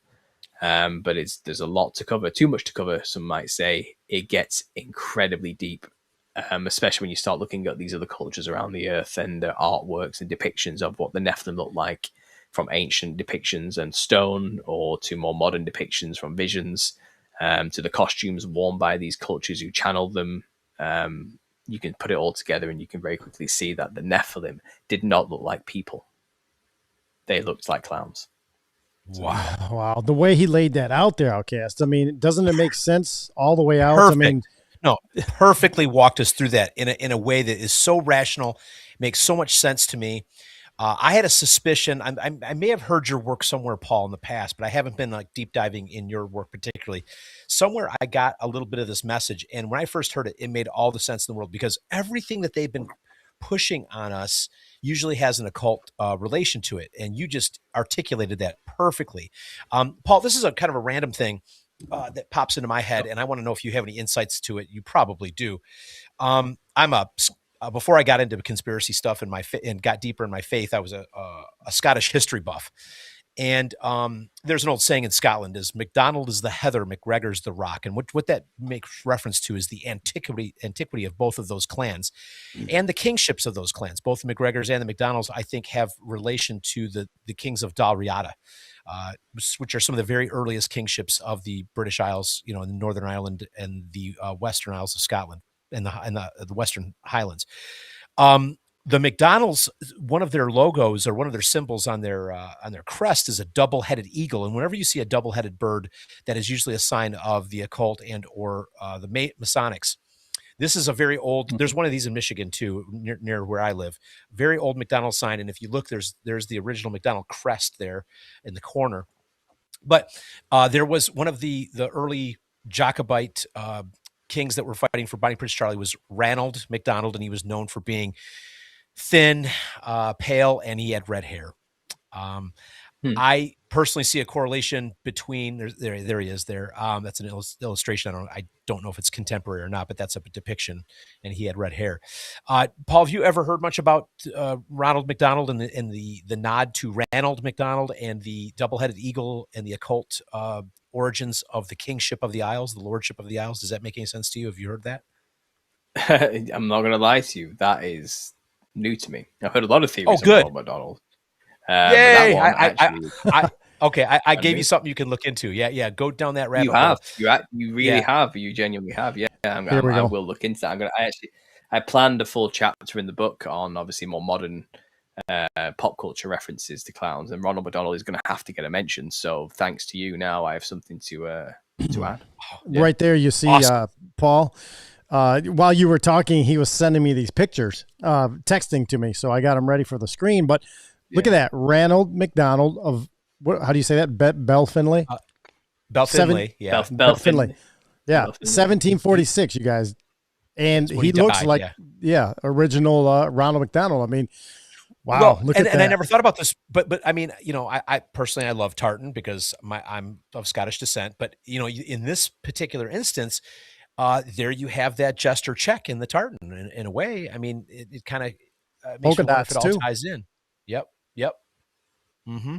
Well, the royalty themselves tend to lean towards pale skin, red hair, even if they haven't originally. I mean, Queen Elizabeth is a big example of this. Elizabeth I, she has this massive circular ruffle around her neck, doesn't she? Normally, that looks like the frill of a lizard, basically, like from Jurassic Park or something. The one that spat in his face, Yeah. And she wears the Venetian ceruse, it's called, which is this lead-based paint, grease paint she used to wear, which makes your skin really white. And obviously, she has red hair, which is really puffed up to make the skull look large. It's like a beehive shape. Yeah. And you find, but they tend. I think they're trying to emulate something that they believe they have, which is the divine right to rule, because they have angel blood in them. They are descendants of the original Nephilim, the dragons who mix with human women, and that's where they get their special blood from, which gives them the kingdoms that they have. The House of the Dragon is what they would consider themselves. The House of the Dragon, and I think you do find that imagery pops up a lot in royalty. Clown-like imagery, but I think they're just alluding to or playing off the same thing. To be honest, I mentioned earlier, this they're trying to mimic something that they believe holds or is a symbol or sign of authority or power, which is what the Nephilim represent to them. Which is why you have these other cultures, even in Africa, who have these beauty standards of like elongating the skull, for example, crushing their babies' skulls at birth and making them longer, because that's what, to them, it represents power. And because they have this oral cultural tradition of Nephilim veneration when the giants were around, but they may not even remember it themselves, or it might be like an echo of a memory that just goes passed down through tradition, but I think it all comes back to these beauty standards, or standards of power, of pale skin and red hair and elongated skulls. It's because at one point the kings and rulers were the Nephilim, So I'm not even sure if the royal family really do have angel blood in them. They probably don't. They look very human to me, but they have this belief in their own attitude that they do. Yeah. But whether they actually do or don't is up for debate, really. I can only go off what I've learned from my own research, Jacob Rothschild looks like he's got an elongated skull. That's crazy. Before that, go ahead, Outcast. Well, yeah. Not to hijack the conversation from Paul, but there's a comment from TBA 369. Does that mean that the peoples of Scotland and Ireland are Nephilim descendants? I have a theory, and Paul, if you're open to hearing it, I'm going to just chuck it out there, and it has Rh negative blood. Jesse, do I have time to present that at all? Yeah, is this the one that you talked to Gary Wayne about? No, not particularly Gary Wayne. Okay. No, but it's one I've talked about in the show many moons ago. Yeah, several years ago. Yep. So if my understanding is correct, Rh negative blood in antiquity was, when I say Rh negative, you got A positive, B positive, AB positive, and O positive, and then on the inverse of that, you've got A negative, B negative, AB negative, and O negative. If it's in the negative field, that is called Rh negative bloodlines. Rh negative blood is, in antiquity, it was referred to as the blood type of the gods, small g, plural s, meaning it is a remnant, in my opinion, of Nephilim interaction with human beings. Now, here's where it gets interesting to me. Rh negative people tend to have an extra vertebrae. They tend to have higher IQs. They tend to have an extra urinary tube from their bladder to their urethra.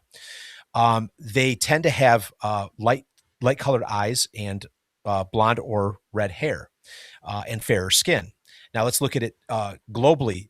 Rh negative blood in Africa is less than 3% of the population. In Asia, it's less than 1% of the population. In white Europeans, it is 40% of the population.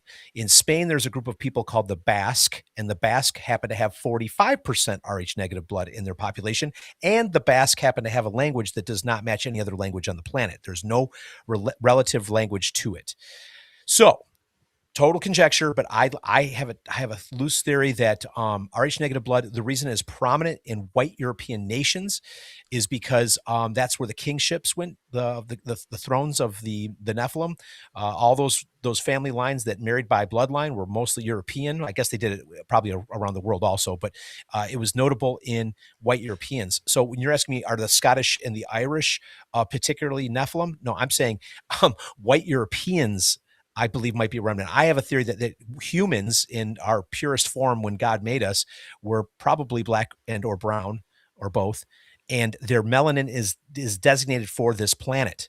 And the white skin is a detector that there is the Nephilim traits in there, and their bodies are not meant for this world. Another trait of Rh negative people is they tend to have digestive and health issues overall. It's like their bodies were not meant to be here. Then you look at tribes around the world of black and brown people who live harmoniously off the land and as part of the land. And white Europeans are the ones that started building, maybe somebody could argue this with me, but I look at it like white Europeans were the ones to introduce this sort of culture where you build beautiful structures and you get all the dirt out of it, and you live not part of the land, but you live in opposite of the land, in contrast with the land. And then you look at who's been subjugating who. Well, from time immemorial, white Europeans have been going to brown cultures and taking people to enslave them. And it's exactly what the Nephilim kingships did. They enslaved humanity using their higher intellect that they received from the knowledge that they received from their fallen angel parents, and their stature, which they might have been. We believe that they were bigger, they were giants. These advantages allowed them to usurp thrones and subjugate humanity. And white Europeans continued to do that up until even currently. I don't know. Somebody out there might take a big offense to what I'm saying and think I'm a clown myself, but I'm just throwing that out there. You said this, this person asked, does that mean Scottish and Irish people are Nephilim? I'm telling you, I think it's a white European trait at 40 to 45% being Rh negative. Just my theory for you guys to chew on, do your own research, come up with your own theories. I'm open to correction. Paul, what do you think of that nonsense? People bring this up quite a lot, to be honest. It's not really a part of my research necessarily, because I don't think we're supposed to take part in pointless genealogies and lineages as though it has any bear or weight to salvation. All nations, all peoples can be saved under Jesus Christ, as far as I'm concerned. And Amen. When salvation was given to the Gentiles, that includes white people and the rest, and the Celts or whatever you want to say. It is what it is. I don't think white people are descendants of Nephilim. Personally, I think the RH negative positive thing is a bit of a misnomer. I don't think it's something you should be dwelling on too much as something as important. I think if there is a corruption in some way from the Nephilim, then every single human being on this planet would have that corruption. I don't think anyone can get away from it. I think the Nephilim, when you understand what they actually looked like, I don't think human beings of any sort today, I think you'd recognize a Nephilim if you saw one, is what I'm trying to say. I don't think they look very human at all in their actual form when they are there. If we do have that remnants of Nephilim corruption in our blood, if you want to say, it's negligible. It means nothing. It equates to nothing now because it'd be so diluted that you're just human again by this point. I don't think it was dominant. I think it was recessive. If anything, I think Esau is a good example of that. Obviously this red, bulky giant compared to his brother, who was a man who dwelt in tents. You know what I mean? I think this red hair, pale skin thing, this recessive nature popping up from the Nephilim does exist, but I don't think that means all people, ginger people or pale skin people, are definitely descendants of Nephilim. I think the differences in races has to do with adaptation to environment. So people in less sunny, further from the equator, colder climates tend to have paler skin because they don't need melanin because there's less sun, so it's not a necessity. But I think people closest to the equator who are in the sun more tend to be more melanated because they've adapted to those environments. I think that's all it is. I'm not talking about evolution. I'm talking about minor adaptation within short periods of time from Babel, So not even that long ago when the nations were separated. I think people who bring in the whole genetics type conversation are actually still clinging on to worldly understandings of evolution and long histories of 10,000, 100,000 years of that type of thing. Usually they bring it into Neanderthals as well. And it's kind of, actually that all can't be true if the Bible's true. You can't have both. You can't have your cake and eat it. You know what I mean? You can't have it both ways, unfortunately. And also you're saying the arguments, that the true people are black people and the ones of Satan who are not just a theory. White people. The thing is, what if it's the opposite? What if white people are actually the true Israelites and we are actually the nations of God who built these beautiful cathedrals and nations, and those who were rejected were the black people? I've heard the arguments both ways. Who's right? What if the reason white people subjugated, as it's described, or took over the world is because Christ already reigned his millennial reign for 1,000 years and it was situated in Europe, and those with RH negative blood or this special blood perhaps are actually the true descendants of God, or in some way are the remnants of those who were born again with perfected light bodies, not Nephilim, but God's children. I mean, you can have the other argument the other way, which I think it's just that's why it's stupid to get into this who's the master race eugenics arguments and understand that when Christ came to free the world. I know, but the problem is it does go there a lot for a lot of people, and it becomes they do. Well, white people are just demons. So that's what you do with when you're confronted with a demon. Well, you kill him. It's a good point. He brings it's a good point he brings up, Outcast. I can see that. I like it. Where some people who are not based, like yourself and Paul, might let their mind wander and go that way. Yeah, you hear people talk like that on TV every day. It doesn't take right? it doesn't take much for people to go down the racist route and try to. Yeah, you're right. Yeah. It's absolutely. Yeah, I get it all the time in my comments. I get it all the time, and I'm trying to think like, look, I don't care what race you are. I don't care. Right. It doesn't matter. Like, we're children of God, made in his image, regardless. But then you get these other people like the black Hebrew Israelite types who want to call me the white devil, you know what I mean, and hate me and think I'm disgusting and don't deserve to exist in some way as a usurper of the ancient divine right to rule or something. It's kind of, that's exactly what Christ came to stop, though, isn't it? I'm not here to justify the actions of Catholics and Jesuits in the latter half of the last millennium, where they did enslave people and do horrible things, the Inquisition and the rest of it. And, you know, the evil men have done evil things in the name of God, absolutely. And maybe some of them happen to have been white or Jewish, or perhaps, you know, pretending to be white, who really knows? But it's kind of, I'm not totally sure that bears any weight to the reality of the situation, or we should condemn entire races of people based on the actions of a small select few who clearly have aligned themselves with Satan. You know, and I think it doesn't matter what race you are, you can worship Satan. Look at the Haitians doing the Vodou, for example, in the Vodun religion. You know, the Satanism is not bound to a specific race, and veneration of the Nephilim is not bound to a specific race. As my work actually shows, it's on every continent. White people were doing it, black people were doing it, Chinese people were doing it, Indians were doing it, you know, both Indians in terms of like the natives of America and those on the continent of India. There's the Serbians and the Siberians were doing it, the Inuit were doing it, you know what I mean? Right at the bottom on the south, you have the, you know, it doesn't matter where you are, even in the corners of Australia and New Zealand, everybody was under the dominion at some point of the Nephilim. They've ruled the whole world, and many of the religions today have descended from those original worshippings, and maybe has been forgotten through time, but remnants of the tradition exist, which is why we have these costumes, these dances, these traditions, these rituals, these masks, these stories, these mythologies, these tales. I think when Christ came, he came to reestablish the original order and to set people free from the corruption that was caused by the lies and the dominion of these giants in some way. And, you know, to preach to all, I mean, you talk about the Basque people. They talk about a giant race that lived with them alongside at some point called the Gentilag. And the Gentiles disappeared when Christendom took over. So the story goes, they receded and disappeared when Christ came. What an odd story, right? You know, but then if you understand the name Gentil and Gentiles, there's a link there in some way that even the Gentile nations were Nephilim worshippers, perhaps, but he even came to them, you know, and that includes, again, the Basques, the Spanish, the white people, the Swiss, the Franks, the Poles, the British, the Celts, you know, wherever you are, you know, the Norwegians, the Swedes, going further north, you know, to the poles. I think it was no longer just for the chosen people of that time who rejected the Savior. Now it's to the whole world. Those who went by the way of the Nephilim but have found a way to reconcile and get back to God and find out who the true God is. So again, I think it's fruitless and divisive to focus on blood like it means something. I wasn't trying to focus on it. I was just trying to find an answer for the query about you know, Irish and Scottish people. I was going to say, well, it could be a white European trait, is what, but I don't. I think it just is. I think it's adaptation to environment is why any race has any trait.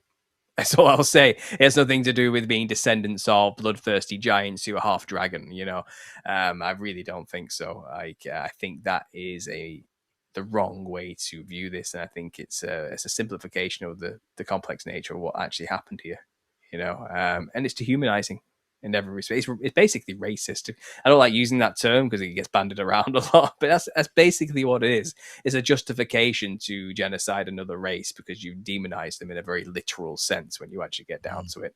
And look, I don't want to see genocide of white people or any race personally, you know, and as a member of the white race, I wouldn't like to see all ginger people suddenly get burnt alive or killed or destroyed because people think they're demons. You know, I wasn't trying to say that. I was just trying to say that there was a remnant, possibly a remnant there that dictated some of what we were seeing. But who's to say Rh negative blood is of the Nephilim necessarily? What if it is of something else? What if it's of God? Well, we don't really know. You know, I can't purport to know, but I will say this: the quote that what I was saying was from antiquity. It was referred to as the blood type of the gods, small g plural s, in antiquity. Mm. And if you trace that blood type back, you'll find the highest among the Basque also is in the Italians. There's a high concentration of Rh negative too, which gets you into Rome and Greece and the worship of what the pantheon of gods, which are another term for Nephilim. Zeus is potentially Satan, and Hercules and Thor and all these guys are all descendants of the Nephilim. Right. So that's where my head's going. I'm not condoning genocide, nothing of the nature, Paul. I didn't mean to be taken that way. My greater point is I was just trying to find an answer to, this observation about the red hair in the Scots and the Irish. The other thing is you say the Asian have a very low percentage of Rh negative. Like, I assume you talk about China, Japan. 1%. That whole region, Thailand. But that's those 1%. Are the lands of, though, that is the land of the dragon. Literally. Oh, true. Dragons are everywhere in their culture. They worship dragons. They're on all their temples. Dragons perhaps were the most concentrated in that region more than anywhere. And you're telling me where the dragon was, they have the lowest percentage of Nephilim blood within them. I find that hard. That doesn't track with the theory. Then there's a discrepancy there of some kind. Just connected a dot. I'm not sure. Yeah, totally connected. I'm not sure where Rh negative comes from. I am O negative myself. I'm a universal blood donor. So am I. Am I a descendant of Nephilim? I don't.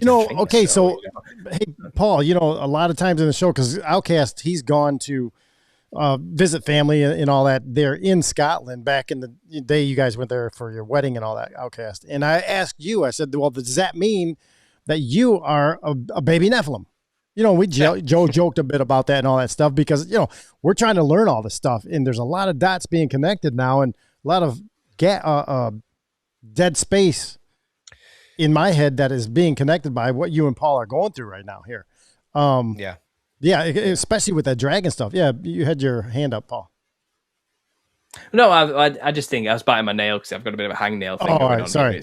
In a bit. No, it's all right. But I just think the difference in races, especially pale-skinned, red-haired people, it really comes just down to adaptation to environment. I think that's the differences in the nations, and I really don't think the negative or positive aspects of your blood changes much, and I don't think it's a salvation issue either. I really don't think it changes the nature of what it means to be human today either. I know you don't. I'm not saying you said outcast. I'm not accusing you of that. It's just I get this a lot. Mm-hmm. Oh, okay. I get this kind of thing a lot. So you're setting the record straight for people bring it up. Yeah, the focus always tends to be on this, and then I never see anything good come from it. I wasn't trying to fall into a trope. I really wasn't. I just was thinking. No. The thing is, it's not even like a part of my work either. Really, I'm talking about a very specific type of entity here, which isn't human. They don't even resemble humans at all. Like the Nephilim, realistically, like they don't look human. Like if you want to see a half human, half angel hybrid. A dragon mixed with a human woman.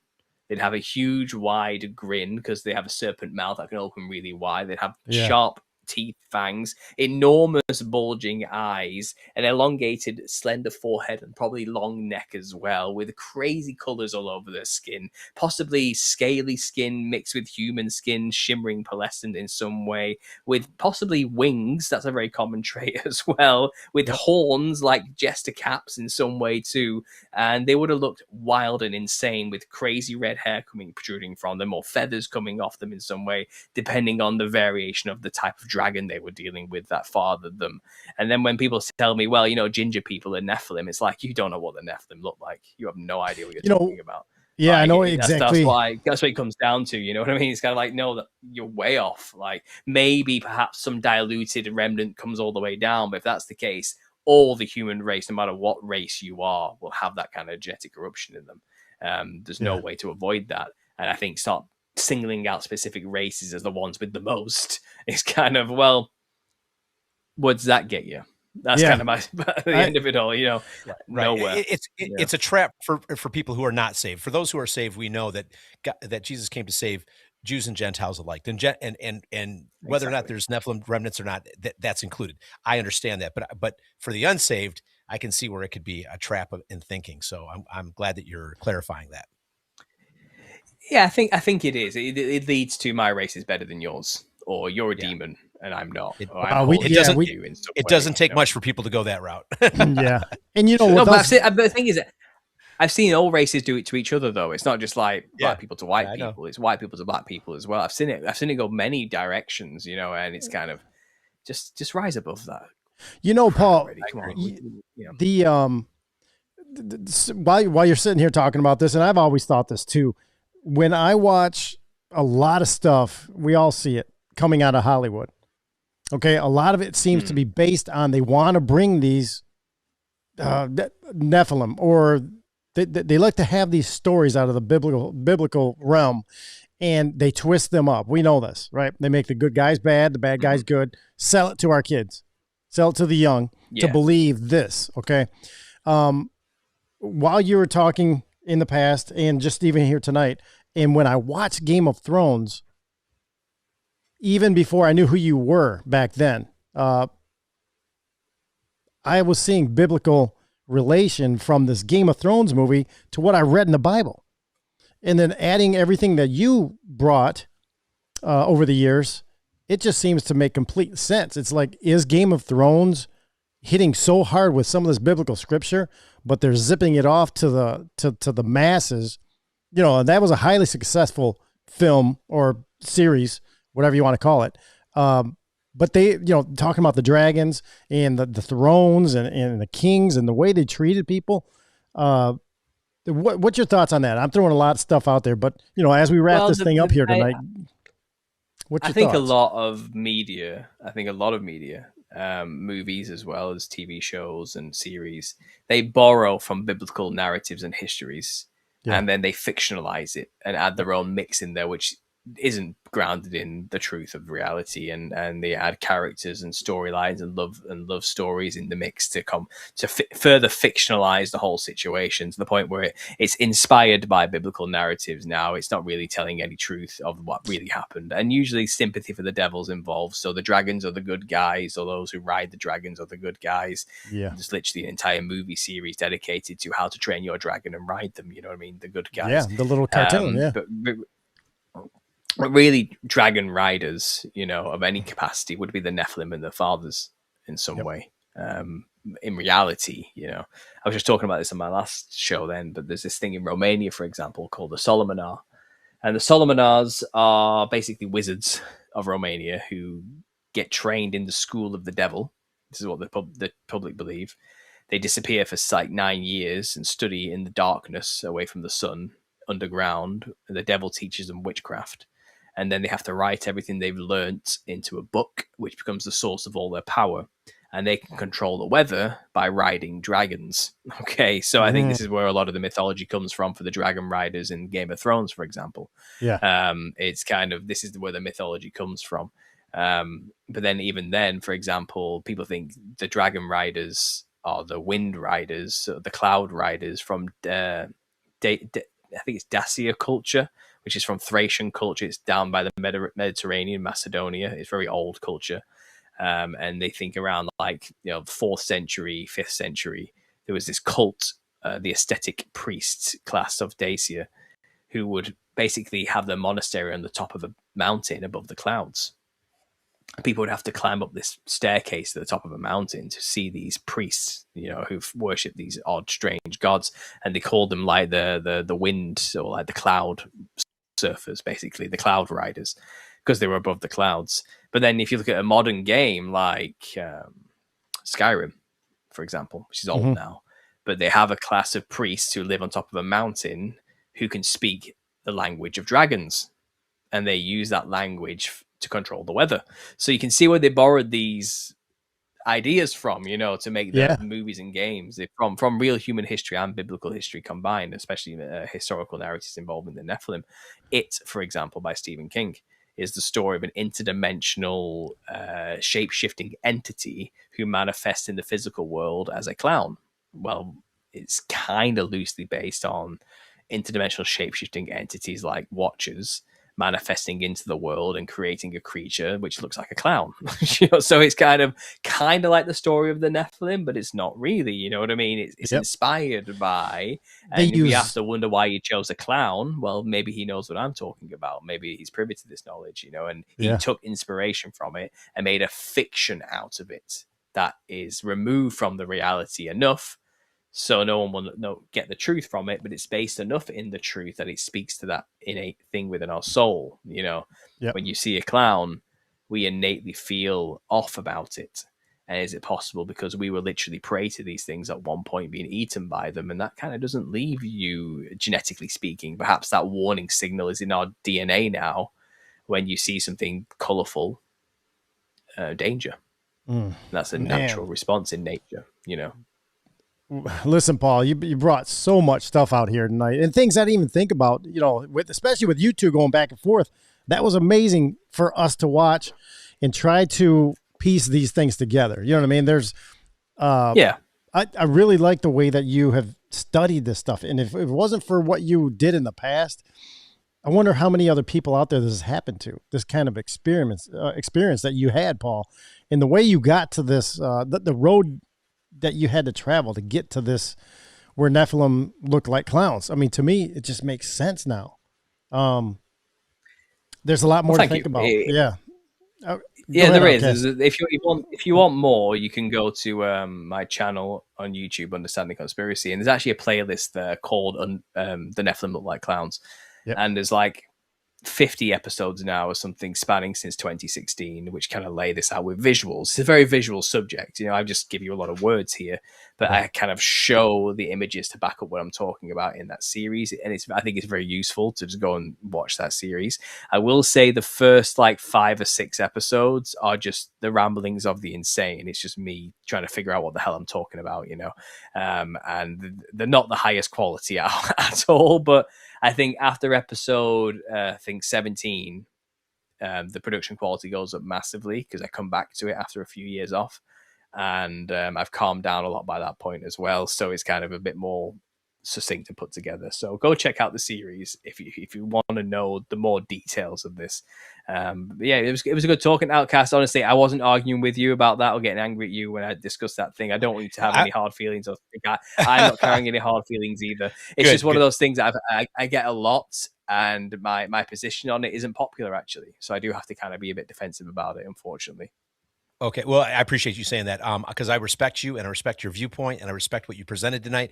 The last thing I want to do as a co-host is to upset the guest. But if you get a lot of people, yeah, and it's funny because as I was pondering that theory for a while now, I got to a point where I was like, well, I'm O negative. Does that mean I'm, and then I had to go, wait a minute, Jesus came for everyone. Anybody that comes to Jesus can come to the Father. So I was like, oh, okay, it's a dumb thing to worry about.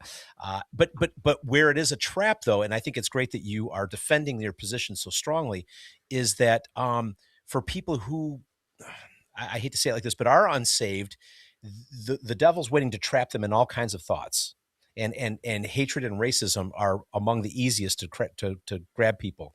And if that conversation leads to that, I can see where you need to be cautious about it. So I really respect your viewpoint on it. So thank you for holding your line so well.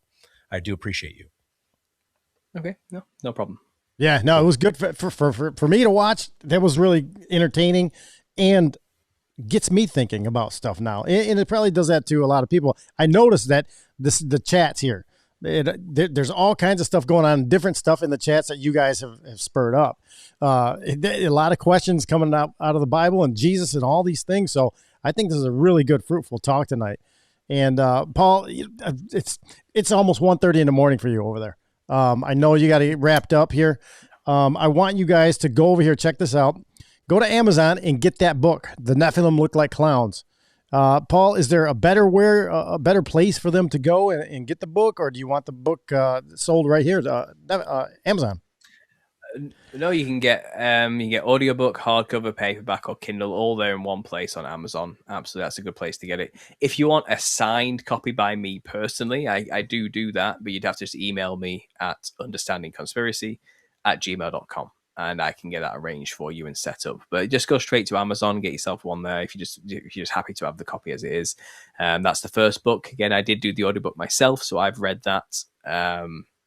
No AI was involved in the making of this book in any way, shape, or form as well. Good. It's all completely me. And I'm currently writing the second volume. I'm hoping to have it done by mid this year, coming up 2026, and published. It's a self-imposed deadline, but it's hard when you got two kids, you know what I mean, and one of them's just turned 1 and the other's turned 4, and it's difficult. You know, I'm doing the best I can, but that's on its way too. But in the meantime, yeah, get yourself that. And primarily, if you want all the information for free, it's there on my YouTube channel in that playlist. It really is, with visuals to boot. So I'm giving it away. You know, you don't have to buy the book if you don't want to. Okay. Outcast, any final thoughts here for Paul before he goes?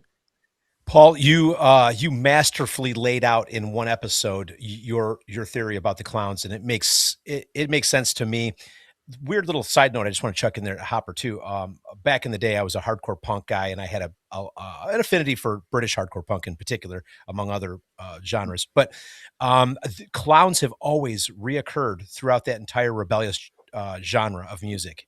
And there's a lot of dark elements, a lot of drug abuse, a lot of sad things happen in punk rock, a lot of high mortality, but reoccurring. I mean, as long as I was into that music, clowns are everywhere. And I don't know if I don't think it's intentional. Like, it's from the man down. Like, I think it's more intuitive. Like the young people that are attracted to that rebellious type of music, I think they're tapping into something, you know, like you said, doing drugs and other things. They've thinned that veil, and they've seen something, because just weird, creepy, demonic clowns pop up consistently in imagery for hardcore punk. So for me, it all clicks together. It makes sense. And you presented it perfectly. So thank you for being a guest on our show. God bless your work. And we thank you I love how you're coming in at a weird angle for some people to make them think. We like to do the same thing with this show. We consider you like-minded, in this pursuit of God and pursuit of truth, and helping other people see the battle they're in. So welcome to the Dangerous Info family. Thanks for having me, and God bless, guys. Thanks for this. Yeah, Paul, thank you so much. Listen, keep doing what you're doing. I'm excited to get this book, and I want to see the new one coming out. So we'll stay, pay attention to his YouTube channel, you guys. Understanding Conspiracy. Go check him out. And Paul, stay dangerous, brother, and get some sleep. It's late. That's what I'm talking about. All right. So thank you, Paul. And we'll talk again soon, brother. Good night. And thank you so much. Wow. There he goes, Outcast. Man, that was lively. I'm glad you guys get into that a little bit. You know, it's that kind of dialogue you don't always see. You guys